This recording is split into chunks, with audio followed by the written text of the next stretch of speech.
This is the YouTube channel Lex Consilium Foundation, and I'm Major General Neelendra Kumar in conversation here with senior journalist Dilip Bobb. He has appeared earlier on this channel, and we continue the conversation. Moving beyond these persons whom you have described very well and remembered them, your association with them.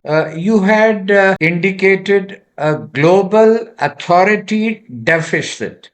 You spoke about it, that it's not only on the internal scene, but as you look at it, there is a global deficiency of authority. Would you like to indicate or elaborate it further? What are the reasons? And what do you think is the way out? One, I wrote that before people like Donald Trump arrived on the scene. It was not directed at Donald Trump. Yes. So at that time, there was no global leader of any great stature who could command universal respect, which is what I wrote when I wrote that piece. After that, you had, of course, a lot of Donald Trump himself who's running amok. He's taken America into very uncharted areas. You had Prime Minister Modi in India, who's become a very powerful personality. So I don't think that period when I wrote it totally changed now. We have a lot of leaders. You know, you look at China, you look at Israel, apart from Donald Trump and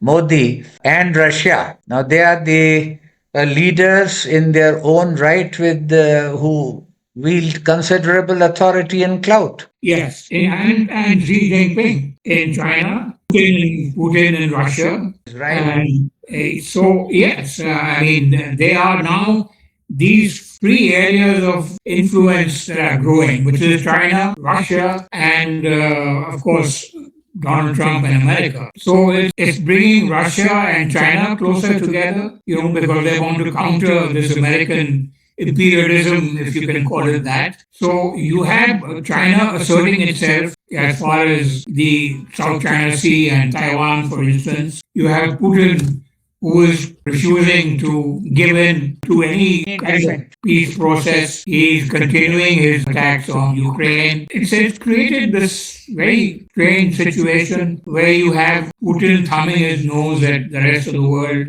Donald Trump trying desperately to get the Nobel Peace Prize, and instead he's starting more wars. What, according to you, is the reason that despite the US, Israel, India being democracies, yet they see emergence and retention, sort of staying on in power of leaders with such absolute authority? Yeah, that is the trend nowadays. That leaders who are, I would say, authoritative in terms of Putin is there for life, Xi Jinping can be there for life. There's nobody to threaten them or contest their authority. Similarly, the case of Modi. There's also and Donald Trump himself. If you take all of them together, they're all very right wing in their view. And that moving in that direction, you automatically assume this authoritarian aura. And it's very difficult to see where this is going to all head, where this is all heading, because you have three superpowers now, all competing with each other. These tariffs are not helping anybody, and it's bringing about a huge upheaval in global politics and geopolitical issues. So you have America not very friendly with Europe, Western Europe, which was used to be a very strong alliance, NATO. Quite a change. And that has changed completely. Europe is now more or less on its own.